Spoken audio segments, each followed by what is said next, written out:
Good morning, everyone. Welcome to today's webinar.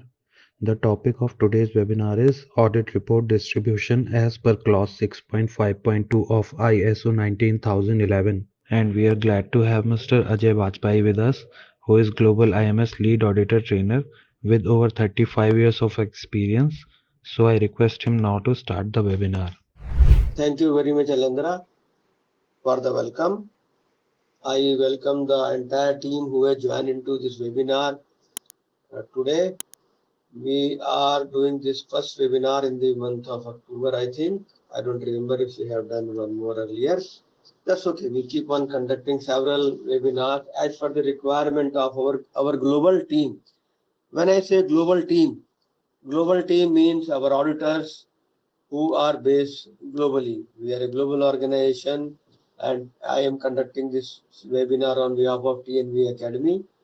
And the subject always comes out of the demand coming from our auditors, our trainers, and our clients, and sometimes the consultants who are associated with many clients globally. They also send me and our team the mails and the requirement that, sir, this is the topic which we want to have more clarity. So accordingly, we organize these webinars. And I have already discussed a lot onto the conduct of audit and audit report. In fact, most of the webinars, our team who is training globally, they cover the audit report subject. So once the audit report is ready, what happens then? So that is the point we are going to discuss here. And this is directly related with the clause 6.5.2 of ISO 19011, which is the Bible for the conduct of all management system audits. And it is, as discussed, will benefit many others, whosoever wants to learn from this, because report is prepared by all auditors, whether they are into first party, second party, or third party audits, whether it is the internal audit, whether it is a certification audit, stage 1 audit, stage 2, or it is a surveillance recertification audit, or it is a audit by accreditation board, or it is a audit by ISO committee, or the peer assessment when it is done by the IAF teams and so on. And the Council of Quality and Ministries available in respective countries. Anybody conducts an audit, the audit report requires a distribution. Unless audit report reaches the place where it should be reaching, it does not add value to any system. So distribution of report is one which we are discussing here today, which is output of a good conduct of an audit by a trained and qualified auditor. We use these terms because anybody and everybody cannot do audit, and anybody and everybody cannot distribute the reports. There are authorized teams available who will only distribute the audit reports. I mean, audit report cannot go to any company, any client, unless it is authorized by the respective authority. A audit report going wrong to a place is a breach of what? Conflict of interest. It is a breach of confidentiality, and it may create a lot of problems for many entities at times. We have seen all this happening. So we gather this experience of these incidences and we discuss it out here so that our teams are more and more clear and they can add value by the report distribution process in time to come. Audit reports should be issued within an agreed period of time. We have seen many auditors. I mean, when I say many auditors, they are all part of this. We are a global company, so we know what is happening across the globe and who all are doing what all. So there is a time period which the lead auditor which agree into any closing meeting, and it is also expected as per the requirement of these various standards that within an agreed period he will share the report. Otherwise, what happened? If it is delayed, sometimes it may be delayed, there can be reasons. Then the reasons of delay should be communicated to the auditor and individuals managing the audit program. What can be the reason for delay? For example, I am the lead auditor, I am doing an audit in a company in Hong Kong. which is a manufacturer of what? Air conditioning systems. My flight has been delayed. There was a hurricane. Hong Kong is famous for hurricane. So there was a hurricane. My flight has been delayed. I had to stay in Hong Kong for 2 days. So, as promised to the auditing and the certification body team, I have been appointed as an auditor, so it is my duty, which I have conveyed in the closing meeting, that I am submitting the part report consisting of non-conformities only to it now, and within next 24 hours, I will submit the report to the certification body, who in next few days will share the report with the client. But my flight has been delayed, so it is my duty to inform the team of the certification body. For example, I am doing an audit on behalf of Guardian Assessment Private Limited for 45,001 standard. So it is my duty to inform Mr. X, who is sitting in Mumbai, who has managed this audit program, that Mr. X, my flight has been delayed. So I will reach only after 3 days in Delhi.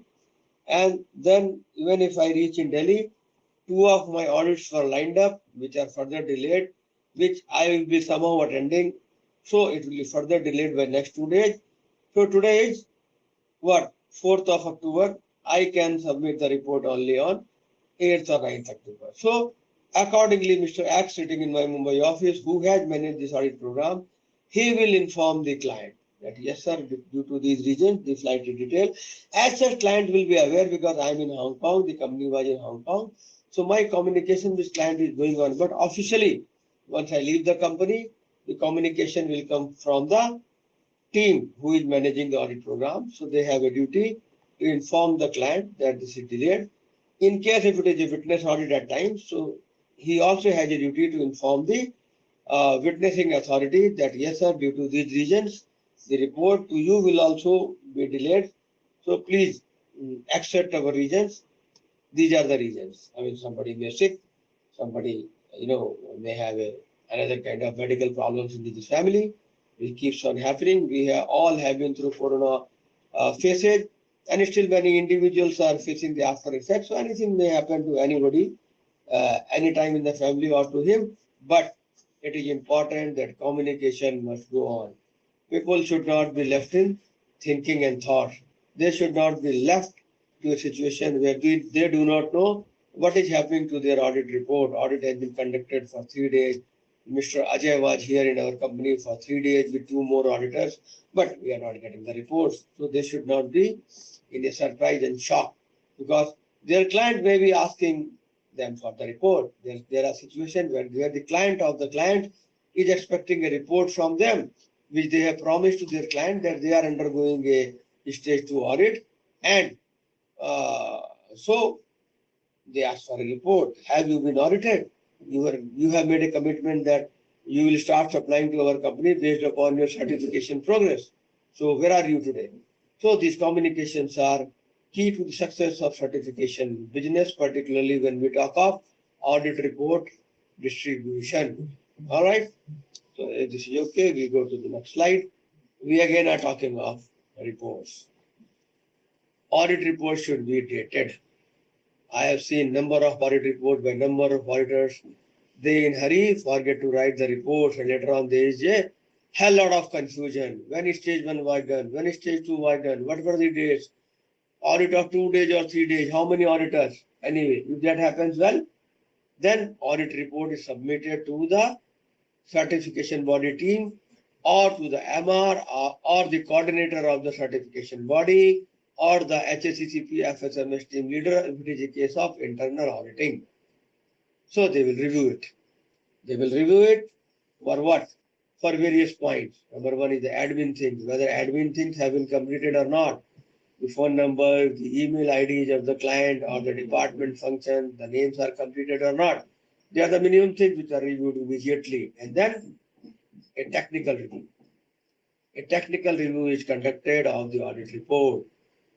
There are 10 clauses in the standard. This company, which I have audited in Hong Kong, now it is a different company. It is a motor car manufacturing company. I changed that topic for creating the understanding very clear. Now it is an automotive company. I have submitted the report of 14,001 standards. It is being technically reviewed by Mr. Y now in Mumbai office because he is doing the technical review. He will look into it whether the mandate has been completed, whether the technical points have been covered. If there was a technical expert, whether he has given technical inputs, because I am a mechanical engineer, I might not have understood the high-tech requirement of the motor car, the assembly units and the further testing and so on. So I had an expert. Whether that expert was there as required in the audit program. So they review into various clauses, their department function coverage technically, and then they ask a lot of questions, maybe from the auditor, auditee, if things are missing. And once all those missing links are completed, then reviews team will accept the reports. And we always say as appropriate, depending upon whether it is IMS or it is a single standard or which country legal requirement has been covered or not, addressed or not, as appropriate, now it has been accepted in accordance with the audit program, because audit program has been developed with a particular purpose, with a particular code, with a particular scope, with a coverage of various kind of units and functions and so on.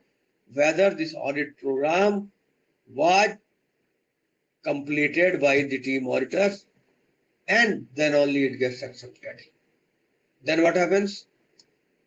Then it is distributed to the relevant interested parties. We have conducted a lot of webinars on interested parties. Anybody who is sitting and attending to this webinar is an interested party. Anybody who will view the webinar into our TNV Academy YouTube channels and LinkedIn and otherwise, they all become interested parties because they have interest into the subject. So these reports are distributed to all interested parties, clients, the MR in case of interested audit, the top management in case of stage 1, stage 2 audit, depending upon accreditation board. And if it is accreditation board audit, it may go to their review team, it may go to the peer assessment team as per their audit programs. Okay. So the reports are then distributed according to the audit program, the plan, and the relevant interested parties. And it should not be getting into wrongs. And I discussed earlier also that becomes a breach of confidentiality. And I had cases where the reports have been wrongly distributed by any kind of entity. I don't want to name because we are all into a chain reaction situation. We start from the client to the trainer to the consultant to the auditor to the first party, second party, third party auditor, accreditation board, ISO committees, IF, and so on. So all these are a part of the chain. They all are interested parties as appropriate into different kind of situation. So once these reports are distributed, then what happens? Appropriate measures to ensure that confidentiality should be considered. We ensure this confidentiality when the beginning of certification process is there, when client agreement is done, when he fills the inquiry form, there is a clause into client agreement, which we want the client to read, which we want the trainers to read. It says that their reports may be on demand, can be shared by the other interested party, their final customers, and the boards may be. But we ensure this thing, we take the client into confidence that yes, sir, your final customer had demand your report. Can we share it? We discuss with them, we shoot a mail, we wait for their replies. Because what confidentiality as an auditor has ensured into this motor car company parts manufacturing.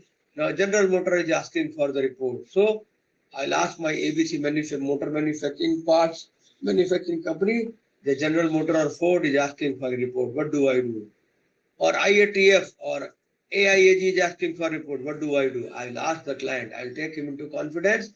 If he says no, depending upon various kind of situations, we may say no humbly to the various boards and final customers also that sir, our client is refusing due to confidentiality requirements, so we may not share. Please demand some other reports if you have to complete the audit progress of our organization as a certification body or as a training organization. Please take another sample. This is always possible, or it is always a sampling exercise. Nobody can always ask and demand one particular kind of an activity into an audit if it is not available due to confidentiality or some other reasons. There are many other reasons which we have discussed in past. So this is how we are getting into situation of distribution of the audit reports. Once the audit reports are distributed appropriately, then the receipt, the team who receives it, they go on taking the desired, required, and the actions as per the situation which is demanding. Stage 1 has got different requirement, stage 2 has got different requirement. Internal audit has got different kind of actions to be taken while receiving and while distributing the audit report. So this is a very important activity, that report are distributed appropriately and they reach the respective interested party and authorities as per the appropriate audit programs in time.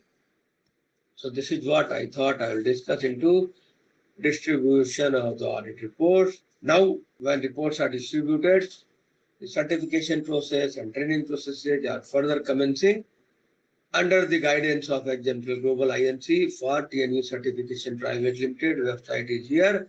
Very, very informative, knowledgeable website. You can study it. And also in TNV certification, ISO certifications are done for 9, 14, 45, 22,000, 13485 standards for under UAF accreditation with IAF presents into the certification process and certification and so on. TNV Academy, for which I am conducting the training program, TNV YouTube channel, TNV other Hindi English channels are available. And this webinar will be uploaded on this webinar on the YouTube channels. One can use as many times as possible, and then you can shoot your question to me and to my fellow coordinator. We'll be happy to reply them and to see that you are learning without limit. Also, we have TNV system certification with IAS accreditation. This is the website you can study. And they have accreditation of IAS for 9,000, 14,000, 45,000, 37,001, 22,301. ISMF, the latest standard, 22,000, 2022 version is available, so all that can be done. Then we have Guardian Assessment Private Limited, again having an head office in Mumbai, with IAF, UAF accreditation available with the organization, having office in Mumbai. So all these things can be learned further. Websites are very, very informative. I always suggest look into these websites and learn as much as possible along with TNB Academy, YouTube channels and academies. So just to give you overview again, audit reports we have discussed a lot in details. Non-conformities are there as a output or the outcome of the audit. So audit report has positive points, negative points both, along with NCs and observation or area for improvement and so on. So they all need to be distributed in time, within an agreed period of time.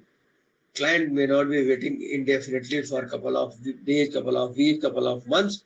If delayed, action needs to be taken appropriately. Information communication must be done by the respective authorities to the interested parties and to those who should be receiving the reports in time. And then audit program management teams become activated. It is their responsibility to share the audit reports with all of them as appropriate, we always say. Then next step we have discussed, a situation comes, date, time and all is very important, because any audit day consists of 8 hours working. This is very important. Many audit trainers do not understand, they fail to understand. And audit mandate of observer and technical experts are not counted. Please understand it again. This becomes a part of the audit report very clearly. It is reviewed administratively, it is reviewed technically, then accepted as appropriate in accordance with the audit program. Audit program gives the details of time, department function to be covered. It talks about technical expert. It talks about the accreditation board presence if required and if they are there. It talks about observer auditor of a certification body or a training organization if observation of a under training auditor is being done. Audit program and plan specify all this. So has the report covered all these points, address all these points, and then it once it is accepted, it is all well. After a number of discussions along with the auditing team and auditors, then it is distributed to the relevant interested party. Again, we say audit program or audit plan. Terminology sometimes may be different, but ultimately it boils down to the coverage of the areas which has been decided into the program and the detailed audit plan, and then while distributing appropriate measures to ensure confidentiality should be considered. Report going into wrong hand, the technology, the design of a company may be unnecessarily leaked out. This should be understood. Many people do not understand that. Sir, what is the this thing requirement about this company doing a special design today? You have taken some samples and that goes to wrongly to which competitor. We have seen all this happening. Okay, and you want to control this by following the requirement of what? 19,011 17021 and relevant technical specification and standard and various ID and MDs as defined by the accreditation board and then certification process. Okay, so this is what I thought I will discuss today. If you have any questions, you can ask now. Thank you. I thank you all on behalf of TNV Academy. We appreciate you being here. Thanks again for joining us today. We'll see you next time. Thank you.